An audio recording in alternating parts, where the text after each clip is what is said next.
Selamat pagi teman-teman, perkenalkan kami dari kelompok 5 dengan nama anggota Nauriza Duristanti, Sebastianus Dewana Kawindra, Florentina Melana Citra Aurelia, dan Septia Galuh Purnamasari. Pada pagi hari ini, kelompok kita akan mempresentasikan tentang penelitian grounded theory. Yang pertama yaitu tentang pengertian grounded theory atau biasa yang disebut dengan penelitian dasar. Jadi, penelitian grounded theory merupakan penelitian yang berangkat dari data-data yang faktual yang diperoleh dari lapangan, kemudian data tersebut diproses menjadi teori berdasarkan metode berpikir deduktif. Data tersebut didapatkan dari pengumpulan data di mana peneliti terjun langsung ke lapangan dengan tidak membawa ide-ide sebagai pertimbangan sebelumnya untuk membuktikan benar atau tidaknya fakta yang mereka jumpai di lapangan.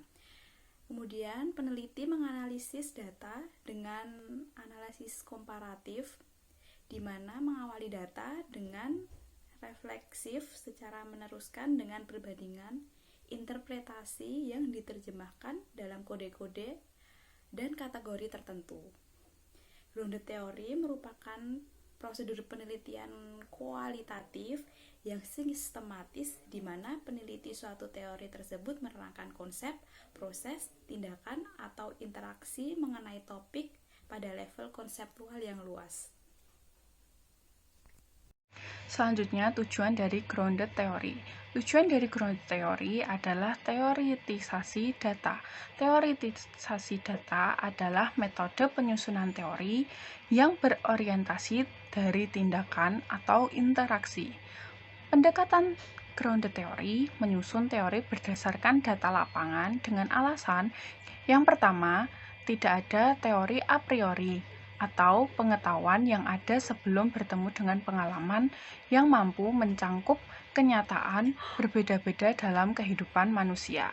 Yang kedua, peneliti sebagai instrumen penelitian. Seoptimalnya bersikap netral dikarenakan peneliti tersebut tahu persis apa yang terjadi di lapangan dan mempercayai apa yang dilihatnya.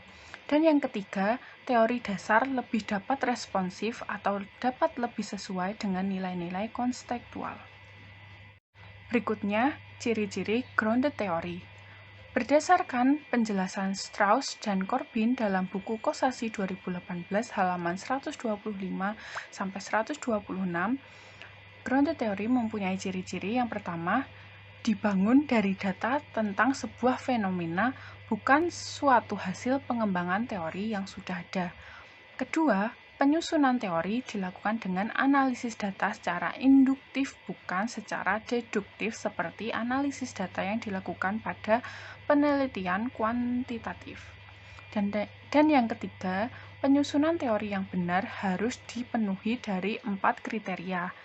Yang pertama, cocok atau fit. Kedua, dipahami atau understanding. Yang ketiga, berlaku umum atau generality. Dan yang keempat, pengawasan atau kontrol, serta diperlukan kepekaan teoretik oleh peneliti. Dalam grounded theory ini terdapat kepekaan teori. Kepekaan teori adalah kualitas peneliti yang memiliki pengetahuan yang mendalam sesuai dengan bidang yang diteliti dan juga memiliki pengetahuan dalam bidang yang relevan. Maka dari itu, pengalaman dan pengetahuan tersebut diharapkan mampu memberikan makna terhadap data dari suatu kejadian atau fenomena. Selanjutnya, peneliti mampu menyusun kerangka teori berdasarkan hasil yang dianalisis. Lalu selanjutnya,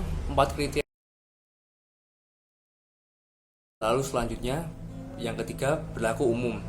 Kelebihan grounded theory. Yang pertama, dapat peneliti wilayah yang belum banyak penjelasan atau teori dengan berbasis data sehingga lebih sesuai dengan keadaan di lapangan.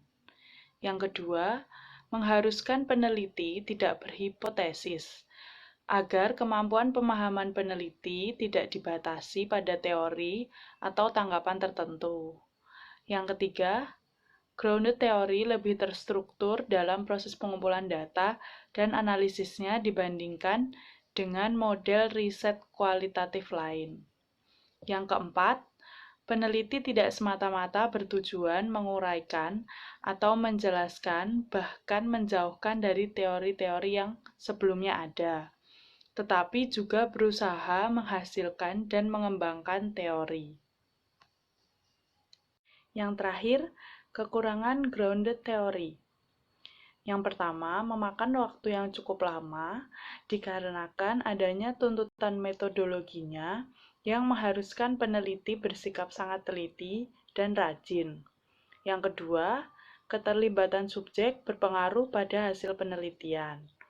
Yang ketiga, hasil data berupa teori baru, sehingga saat data dangkal dan kurang mendalam, tentunya tidak dapat dijadikan landasan teori yang kuat. Yang keempat, prosesnya kompleks dan membingungkan, sehingga banyak orang yang mengalami kesulitan mempraktikannya, kecuali dalam kondisi longgar, tidak kaku, dan tidak terlalu spesifik. Demikian presentasi dari kelompok 5 tentang grounded theory. Terima kasih.